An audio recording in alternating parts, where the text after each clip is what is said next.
Olá, sejam muito bem-vindos. Vamos dar início ao estudo do Livro dos Espíritos. Esse livro, ele foi o primeiro livro da codificação espírita, possui 1019 questões. Vamos começar pelo capítulo 1, que trata de Deus. Nesse capítulo, estudaremos Deus e o infinito, provas da existência de Deus, atributos da divindade e o panteísmo. A primeira questão, que trata de Deus e o infinito, a primeira pergunta é: que é Deus? Então, aqui a gente já deve refletir sobre a característica, sobre essa pergunta de Allan Kardec, Essa pergunta que Allan Kardec faz aos espíritos, ela é bem peculiar, porque ele não pergunta quem é Deus. Ele pergunta que é Deus, o que é Deus, O que é Deus? E aí os espíritos respondem assim: Deus é a inteligência suprema, causa primária de todas as coisas, Então, interessante que aqui ele não coloca Deus como um ser em particular, Ele define Deus, os espíritos definem Deus como uma inteligência, A inteligência suprema, a perfeição, a inteligência perfeita, soberana, e que é a causa de todas as coisas, a causa inicial, primordial, primeira de todas as coisas. Então, é interessante essa questão justamente por colocar Deus como um ser abstrato, um ser além da nossa compreensão material. Não existem elementos de comparação com Deus, Então, é interessante a gente analisar essa questão, porque sempre tivemos a humanidade, em todas as épocas da humanidade, houve a ideia, o ser humano ele carregou em si a ideia de um ser supremo, Em todas as épocas da humanidade, em qualquer lugar, o ser humano sempre trouxe inato a ideia de Deus, E porque essa ideia já estava na sua consciência. Inclusive os cientistas, eu gostaria de citar aqui 3 cientistas, que acreditavam em Deus, falavam de Deus e não concebiam o universo sem ele. O Louis Pasteur, por exemplo, ele dizia que um pouco de ciência nos afasta de Deus, muito nos aproxima. Já Isaac Newton dizia: a gravidade explica os movimentos dos planetas, mas não pode explicar quem colocou os planetas em movimento. Isaac Newton. Albert Einstein dizia: sem Deus, o universo não é explicável satisfatoriamente. Então veja que os próprios cientistas, extremamente conhecedores, de muitos mistérios, na matéria, não conseguiam conceber o universo sem um Criador, O problema é que a gente foi evoluindo, e concebendo Deus de uma forma muito pueril, muito infantil. Por quê? Porque criamos Deus, a nossa imagem e semelhança, a partir da questão bíblica, da passagem bíblica que diz que fomos criados à imagem e semelhança de Deus, o ser humano automaticamente criou a ideia, de que seríamos parecidos com Deus fisicamente, Passou a compreender Deus como um ser que é como nós, fisicamente falando.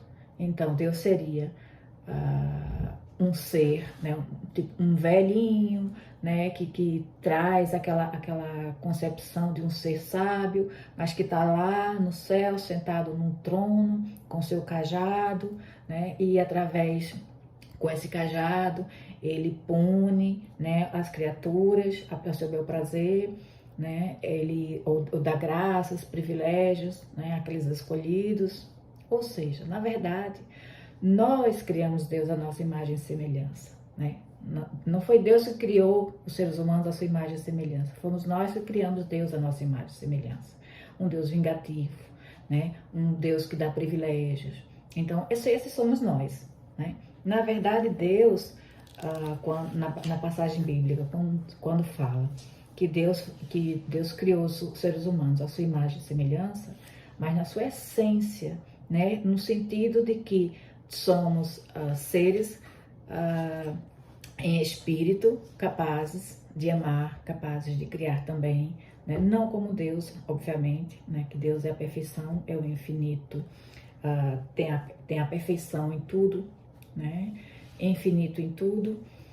Nós podemos chegar, conceber apenas uma perfeição relativa, né? Mas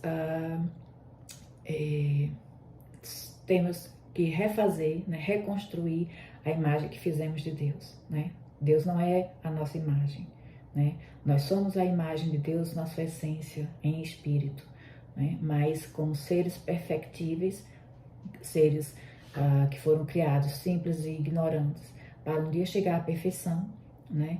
Mas não um Deus criado à imagem e semelhança física, como um ser humano que está em algum lugar ditando os destinos do ser humano, né? Precisamos reconstruir essa imagem que foi repassada, né, ao longo do tempo, né, ao longo da história, através das religiões tradicionais, né, que tiveram o seu tempo, né, mas que não faz mais sentido. Então, essas questões, né, incluindo outras, né, o dogmatismo religioso, fizeram com que muitos homens, né, muitas pessoas, homens no sentido geral, né,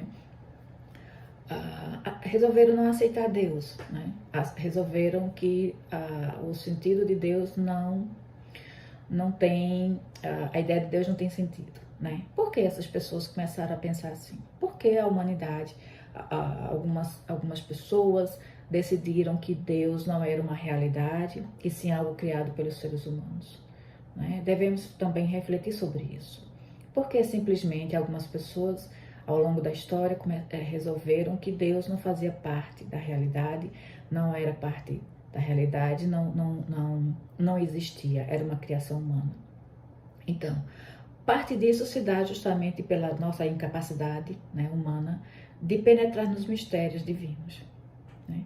Então, o ser humano, no seu orgulho, né, na sua prepotência, se achando conhecedor de tudo e não conseguia conceber algo que ele não pudesse compreender, né, definir. Então, essa nossa incapacidade, né, humana de compreender, de penetrar nos mistérios divinos, já faz com que muitos de nós afastem a ideia, né, de não querer aceitar aquilo que é desconhecido. Outro motivo também que a gente pode pensar, imaginar, né, são o mal, as injustiças, né? Então, muitos acreditam que Deus não existe simplesmente porque vê o mal, né, na Terra, vê tantas injustiças, né, vê tanto sofrimento. Então, como é que pode existir um Deus bom, justo, que aceita, né, tanto sofrimento no mundo? E, por fim, né, os próprios dogmas, né, religiosos que foram impostos ao longo da história, né, verdades, ideias transmitidas como verdades absolutas que não poderiam ser contestadas, né, e que muitos não viam sentido, né? Então, esses dogmas somados a tantas injustiças, tanto mal pelo mundo, né, e o próprio orgulho humano que não quer conceber, não aceita conceber algo que ele não possa decifrar, que ele não possa penetrar, né? Essas três questões fizeram com que ao longo da história muitas pessoas resolvessem não acreditar que Deus existe, né? Então veja que essa é uma ideia que está mais relacionada com a nossa incapacidade de compreensão, né, de compreender Deus, do que um fato, né? Então, o fato da gente não ter a capacidade de compreender Deus não quer dizer que ele não exista, mas é assim que muitos se comportam, né? Então, a nossa capacidade de compreender Deus é que vai nos dar, ao longo do tempo, a possibilidade de mais decifrar, né, de mais penetrar um pouco, né, nos mistérios divinos. Então, quanto mais evoluímos, quanto mais crescemos, nos elevamos, nos aproximamos de Deus, mais aumenta a nossa capacidade, né, de compreender os seus desígnios. Então veja que isso é algo que depende da nossa evolução, da nossa trajetória, né, de nos aproximarmos dele e não dele se revelar para a gente, porque ele já se revela todos os dias, né? Na questão 2 e 3, Allan Kardec trata da questão do infinito. Na questão 2 ele pergunta o que é o infinito?